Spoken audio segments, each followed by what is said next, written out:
Trump comes from the business world, and he comes from the New York elite business world. So, you know, a lot of these folks that he has in his cabinet, that he's having come in for meetings constantly.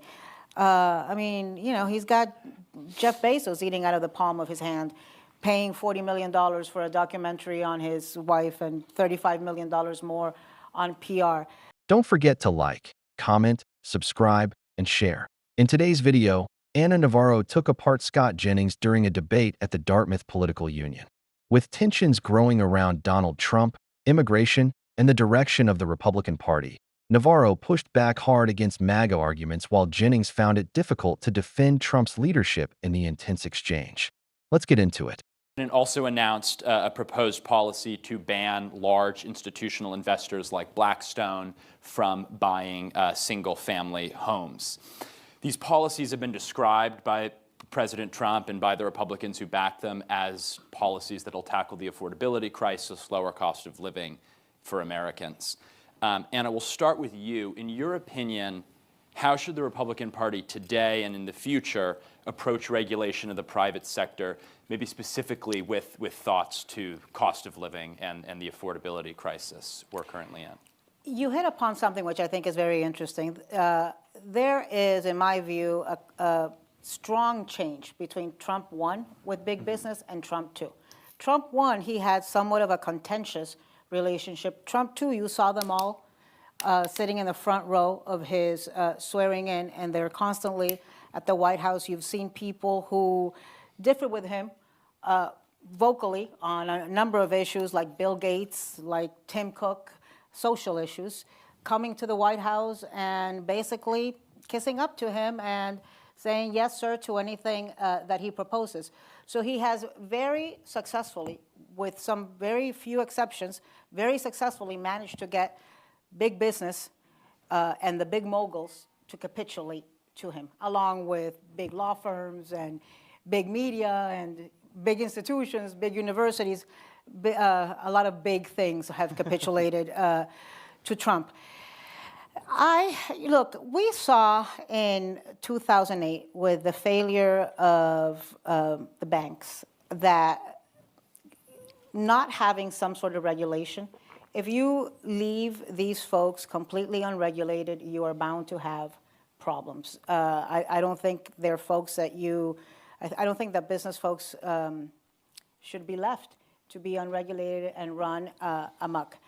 And I think the only person who could get away with the proposals that you just mentioned, the housing proposals, and is Donald Trump. If anybody else, if a Democrat had said, we're capping the rates on credit cards, big business would have gone insane and, you know, called them radical liberals, as Scott says, and communists, and what are you trying to do? If a Democrat had made the housing proposal of no housing institutions to buy, no Blackstone to buy housing, they would have said the same thing. But Donald Trump, I think, has a lot of leeway to say and do some of these things. I think he's going to encounter some opposition from Republicans and also from Democrats. But I think he has managed to wrangle big business to his side, and they're on their best behavior right now. And to be clear, do you think that's a good thing? I think it's a good thing when an administration and business, which is, you know, such a source of jobs, such a huge part of our economy, are working together instead of being in a contentious relationship. Please like, subscribe, comment, and share. One major point supporting this argument is that Americans have already witnessed what happens when massive corporations face very little oversight. The 2008 financial crash destroyed millions of jobs and homes, yet the biggest banks still received enormous bailouts. Many working-class voters never forgot that experience, and it reshaped how people view corporate power and government regulation today. The housing market is another clear example. Huge investment companies have purchased thousands of single-family homes nationwide, especially in rapidly expanding states, pushing prices out of reach for ordinary families trying to buy their first house. In some areas, investors bought entire neighborhoods with cash offers while regular buyers had no chance to compete. That's a big reason frustration over housing affordability continues rising across party lines. What's especially interesting is how these policies are viewed depending on who promotes them. Ideas like capping credit card interest rates or restricting corporate ownership of homes would usually be called socialist if Democrats proposed them. But when Trump supports similar populist policies, many conservatives suddenly become more accepting of government involvement. That really highlights how far the Republican Party has moved away from traditional free market ideology. There's also a broader political reality. Polls regularly show Americans distrust giant corporations almost as much as they distrust politicians in Washington. After inflation, soaring rent, and record levels of consumer debt, voters are much more open to strong economic policies if they believe it could reduce costs. That's why this debate is so important. The modern Republican Party is clearly shifting toward a more populist economic direction, even if some conservatives are reluctant to acknowledge it. The new constituency of the Republican Party, given the new populist attitude of some of these new constituents, I think you're going to continue to see a willingness of some Republican leaders to intervene against business if they feel like it's good for their constituents or good for the people who put them in office. I don't really anticipate this going away, to be honest. I think it's going to continue to be part of the Republican brand. Now, on the Democratic side, they're very hostile and have always been, but are increasingly hostile to capitalism of any kind. And so if I were in business, I would advise them to say, you're usually going to get a better deal out of the Republicans, even if you're going to have to deal with some whacks on the head every now and again, because what you're dealing with in the other party right now is raw, unadulterated communism. But among the Republicans, there is a willingness to say, look, I'm not going to let you run amok and do whatever you want to do, because we've seen the wages of that in the past, and you've not always done things correctly. And I don't foresee that going away, particularly with J.D. Vance. I'll just close on this, who I actually think is even more likely to be an interventionist when it comes to business than Trump. I think Vance's brand of populist conservatism, where he comes from, is not too far from where I come from. And, there's still a lot of New Deal DNA in the people of Appalachia, where J.D. comes from, and I think you'd see that if he becomes the president.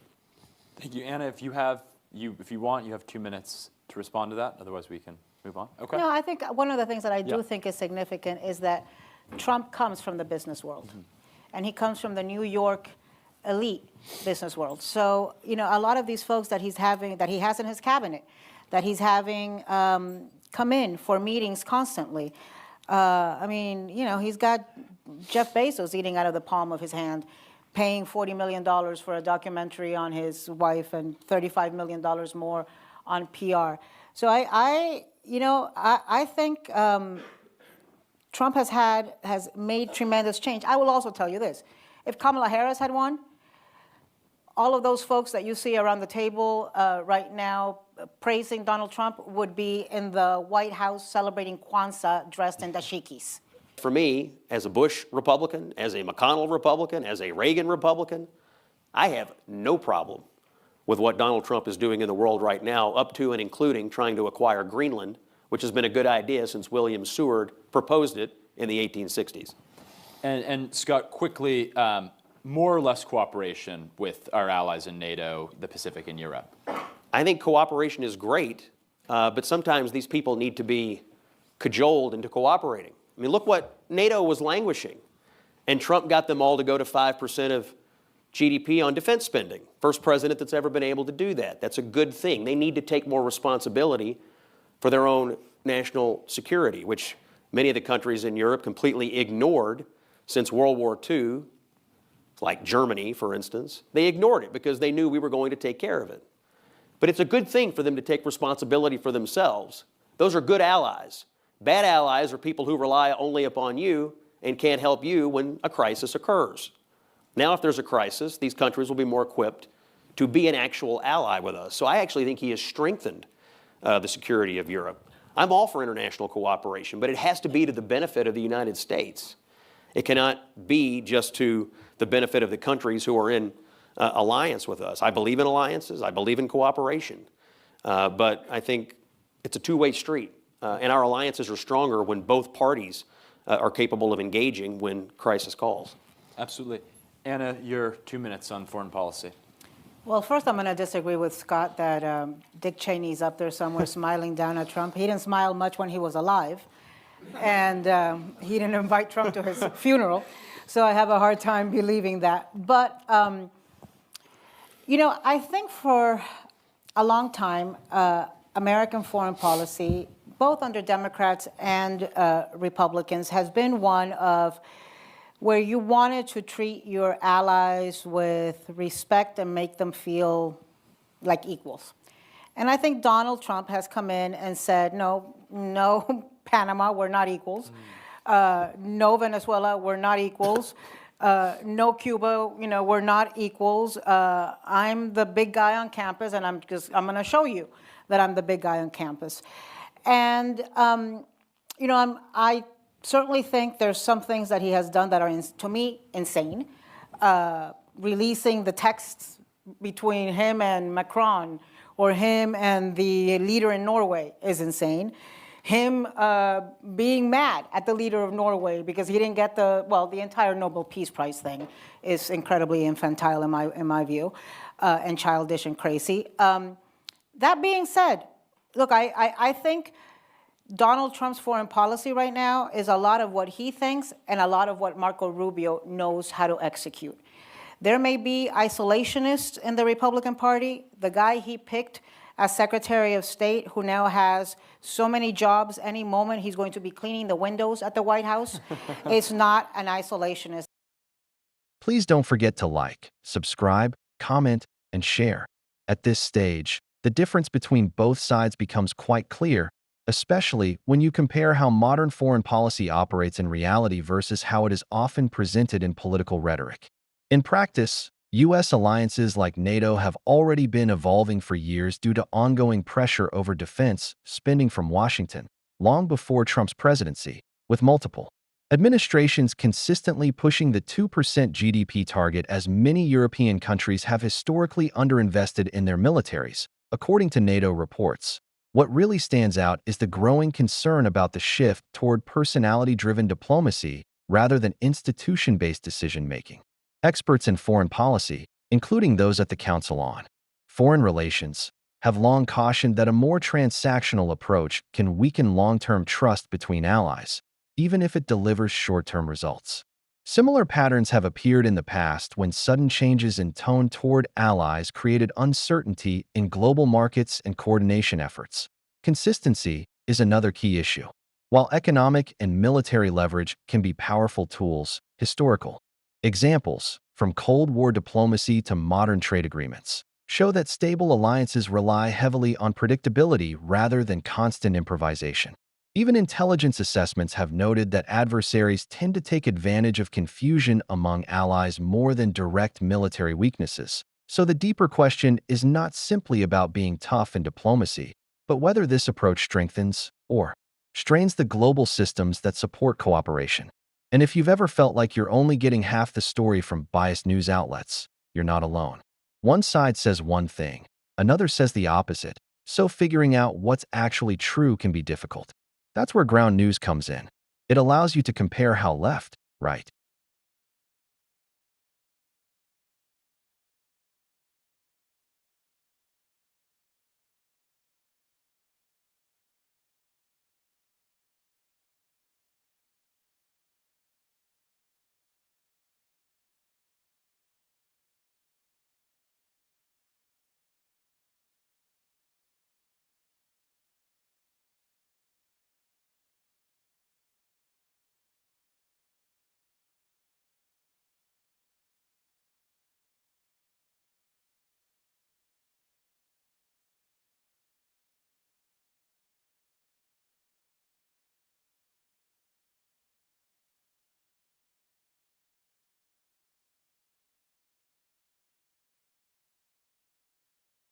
and center outlets cover the same story, helping you see the full picture instead of staying stuck in an echo chamber. Please don't forget to like, subscribe, comment, and share.